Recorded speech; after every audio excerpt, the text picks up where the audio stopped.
በደቡብ አፍሪካ የምትገኙ ኢትዮጵያውያን እባካችሁ ተጠንቀቁ ተብሎ ከባድ መልእክት እየተላከ ይገኛል። ለሁሉም ደርስ ዘንድ ይህንን ቪዲዮ ተመልክታችሁ ሼር ማድረጋችሁን እንዳትረሱ። ምንድነው የማስጠንቀቂያው መልእክት? በደቡብ አፍሪካ አሁን ባለው ወቅታዊ ሁኔታ ምን እየተካሄደ ነው? ምን እየተፈጠረ ነው? በዝርዝር እንመለከታለን። እውቋና ተወዳጇ ድምጻዊት ራሄል ጌቱ በአዲስ ነገር ብቅ ማለቷን ተከትሎ በማህበራዊ ሚዲያ ላይ በርካቶች እየተቀባበሏት ነው። ራሄል ምን ይዛ መታ ይሆን? እንመለከታለን። ከዚህ በተጨማሪ ብዙም ያልተነገሩ ልዩ ምስጢሮቿንም ጭምር ወደ ኋላ መለስ ብለን ከታሪኳ ጨለፍ እያደረግን እናጋራችኋለን። እጅግ የሚዋደዱ እጅግ የሚከባበሩና የሚፈቃቀሩ ባልና ሚስቶች በተመሳሳይ ሰዓት በአንድ ቀን ህይወታቸው እንደተቀጠፈ ተነግሯል። በአንድ ላይ ወደ መቃብር ተሸኝተዋል። ህይወታቸው ያለፈበት ዕለት ደግሞ ትልቁን ደስታ ያገኙበትና ሚስት የተመረቀችበት ቀን ነበረ። በጣም የሚያሳዝን ክስተት ነው። ምንድነው የተፈጠረው? ምንድነው ያጋጠማቸው? ባል ሚስቱን ለማስመረቅ በሄደበት ተያይዘው ወደ መቃብር እንዲሄዱ ያደረጋቸው ከባድ ነገር ምን ይሆን? በዚህ መሰናዷችን ላይ እንመለከተዋለን። ከዚህ በተጨማሪ ወደ ኋላ መለስ ብለን ባልና ሚስት የነበራቸውን የፍቅር ታሪክና አብሮነትም ጭምር እንመለከተዋለን። በዚህ በምስሉ ላይ የምትመለከቷት ወጣት ሰሞኑን በማህበራዊ ሚዲያ ላይ መነጋገሪያ ሆና ነበር የሰነበተችው። ስንት ገርዳሚ መኪና እየነዳ እግዚአብሔርን ይሄን የመሰለ መልክ እጂ በእግሬ ከዚህ ልጅ ጋር ተገናኝቶ ደግሞ አዲስ መረጃ ተሰምቷል። ወንድሟ መልእክት ልኳል። ቤት ውስጥ እናታችንም በጣም እያዘነች ነው ባየች ቁጥር። ምን ብሎ ይሆን? ምንድነው አዲሱ መረጃ? እናየዋለን። እነዚህንና ሌሎች ጉዳዮችን ሰብሰብ አድርገን ይዘናል። እንደምን አላችሁልን? እጅግ የምንወዳችሁና የምናከብራችሁ ጎራ ስቱዲዮ ቤተሰቦች በተለያየ ዓለም ክፍል ሆናችሁ እኛን ተቀዳሚ ምርጫ አድርጋችሁ ስለምትከታተሉን እናመሰግናለን። እንደምታውቁት ቻናላችን ወቅታዊ፣ ማህበራዊ፣ አዝናኝና አስተማሪ የሆኑ ልዩ ልዩ ታሪኮችን እየዳሰሰ ወደ እናንተ ያቀርባል። ጌታቸው በላይ መሰናዶን አዘጋጅቼ መረጃዎቹን አሰባጥሬ ወደ እናንተ አቀርባችኋለሁ። እስከ መጨረሻው ከኛ ጋር እንድትቆዩ በአክብሮት እንጋብዛለን። ለዚህ ቻናል ግን አዲስ የሆናችሁ ሰብስክራይብ አድርጉን። ሐሳብ አስተያየታችሁን ኮሜንት ላይ ጻፉልን። ቪዲዮውን ደግሞ ላይክ አድርጋችሁ ጀምሩ። በቀጥታ ወደ ዝግጅቱ እንለፍ።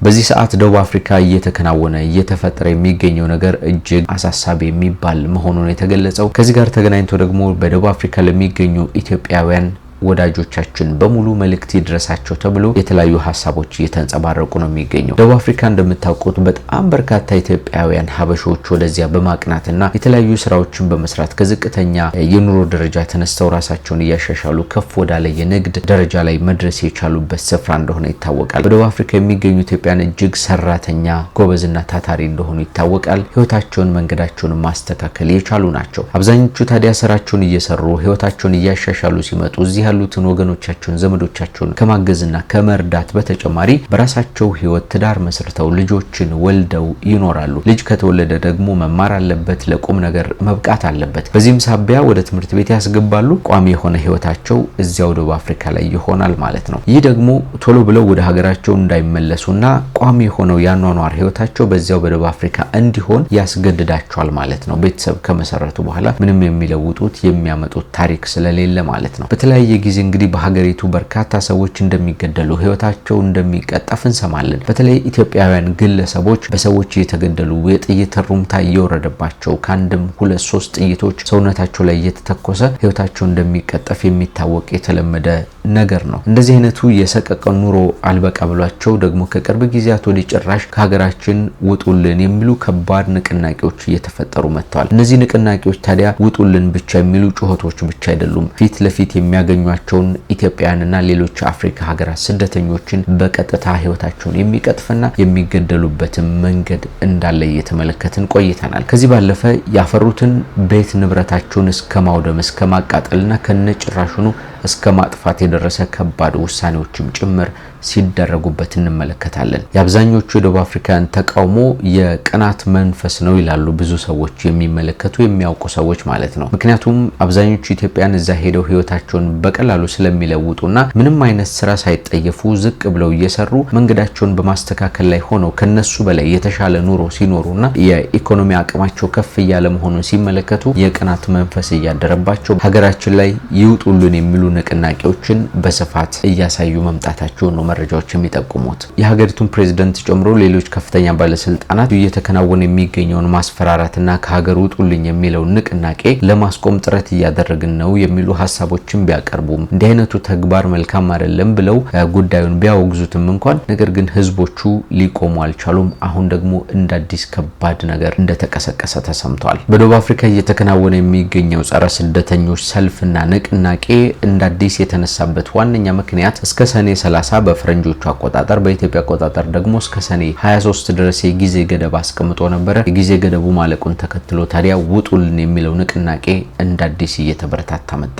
አሁን ከባድ የተባለ ሰልፍ እየተከናወነ ሲሆን ወደ ከፋ ሁከትና ብጥብጥ ያመራል የሚለው ስጋትም በሰፊው በማንዣበቡ በሀገሪቱ ያሉ ሰራተኞች ወደ ስራ ከመሄድ ተቆጥበዋል። የንግድ ሱቆች ተዘግተዋል። እንዲሁም የህዝብ ትራንስፖርት አገልግሎቶችም መቋረጣቸው ነው የተሰማው።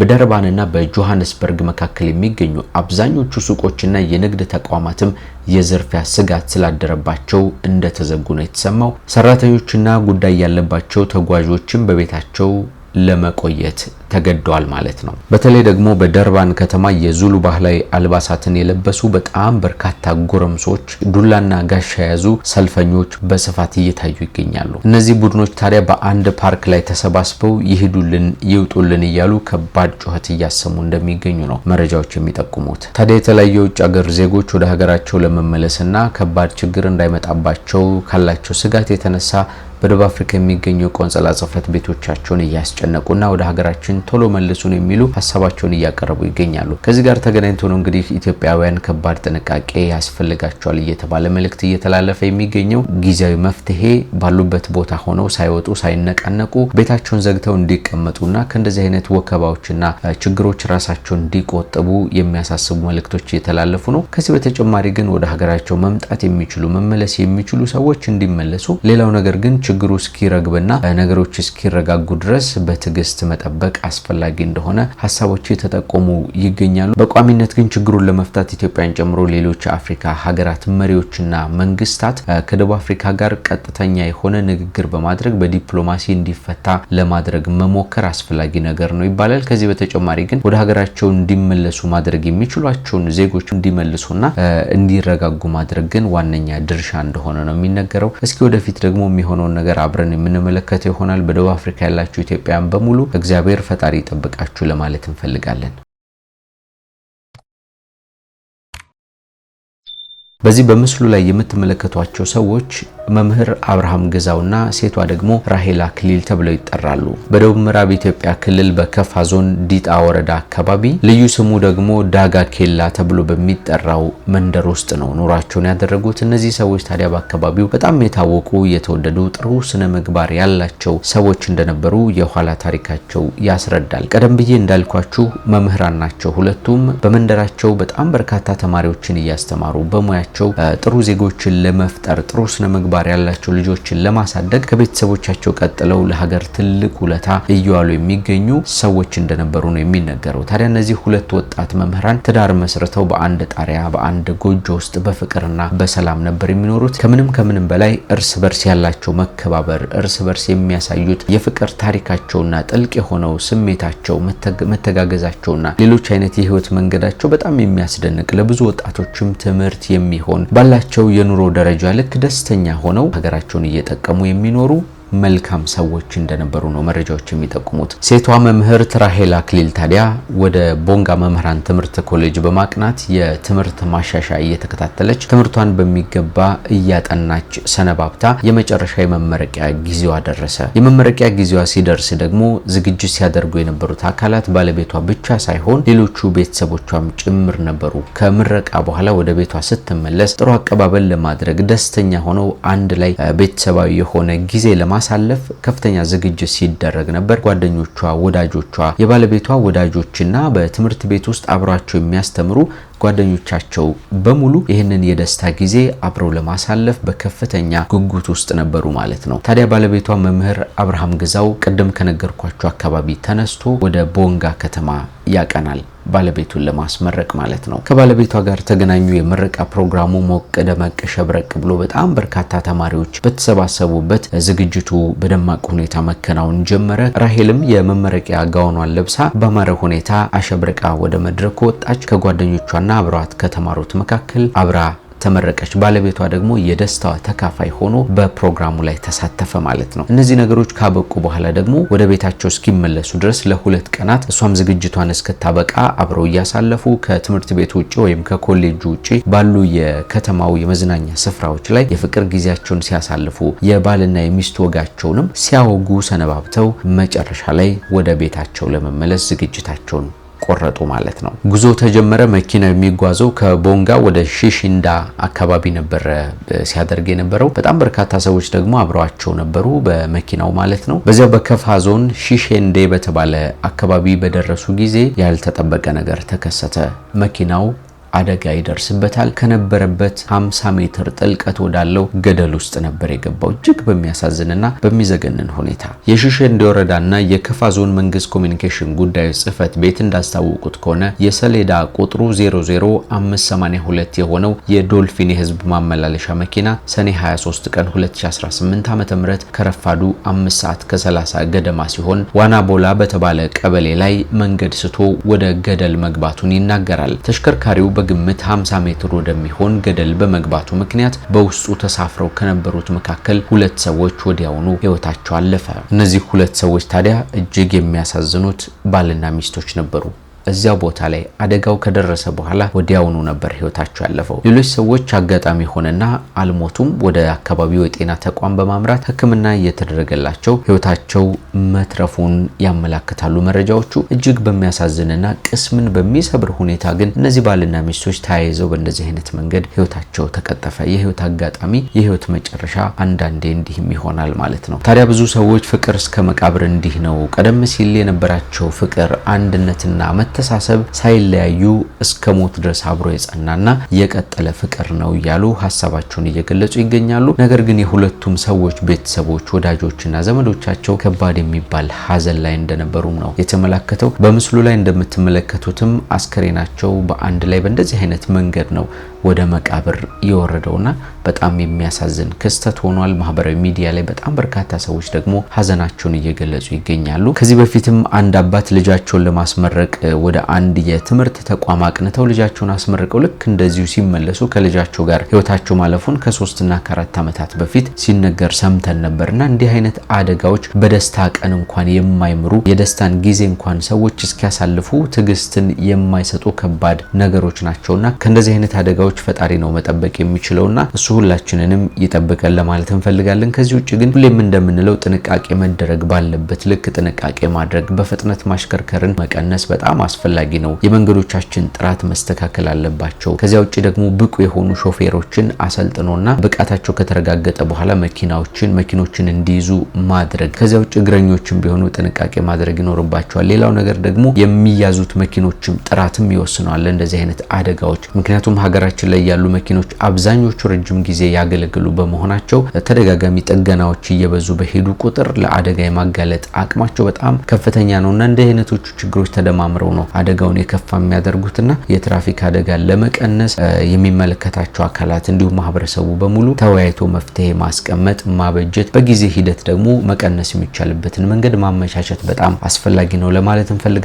ለሞቱት ግን ነፍስ ይማረልን፣ ለወዳጅ ዘመዶቻቸው ደግሞ መጽናናትን ይስጥልን። አስከትለን ተወዳጇን ድምጻዊት ራሄል ጌቱን የተመለከተውን አዲስ መረጃ እንነግራችኋለን።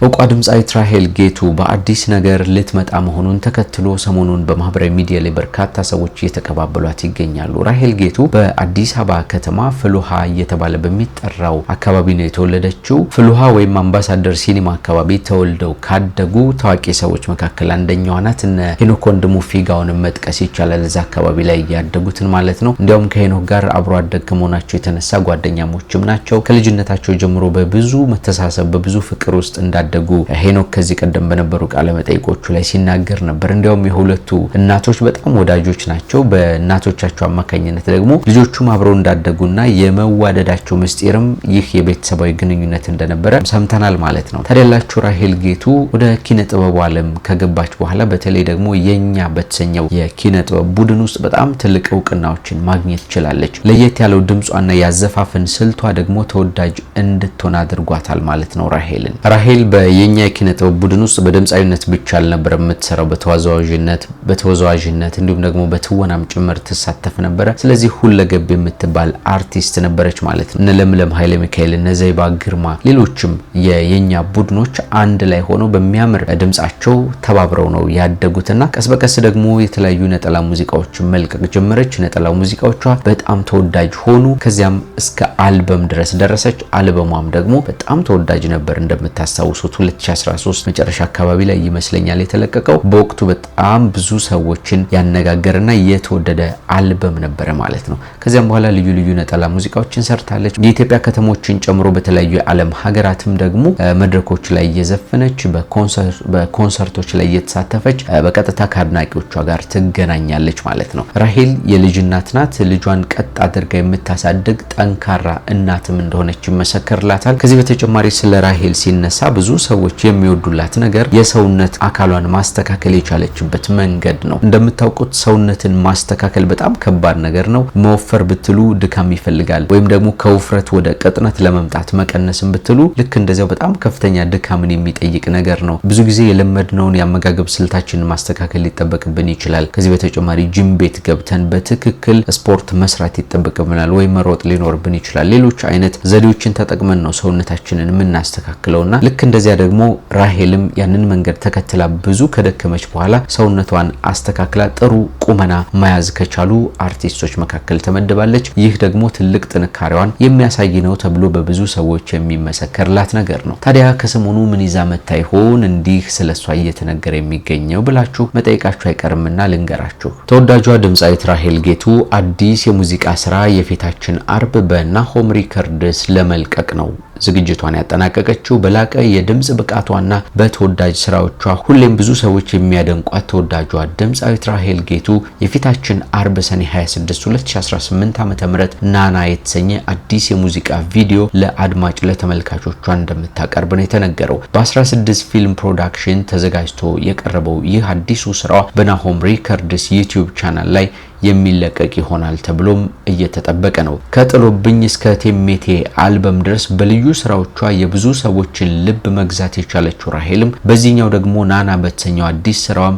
ድንቅ ነገርን ይዛ ትመጣለች ተብላ እየተጠበቀች ነው። እንግዲህ ይህ ለራሄል ጌቱ ወዳጆችና አድናቂዎች በጣም ትልቅ ዜና ነው ብዬ አስባለሁ። ምን አይነት ስራ ነው ይዛ የምትመጣው፣ ምን አይነት አዲስ ነገር ይኖረው ይሆን የሚለውን በተለቀቀ ጊዜ ትሰሙታላችሁ። ለማንኛውም ከዚህ ጋር ተገናኝቶ ነው ራሄል ሰሞኑን ብዙ ሰዎች እየተነጋገሩባት የሚገኘው።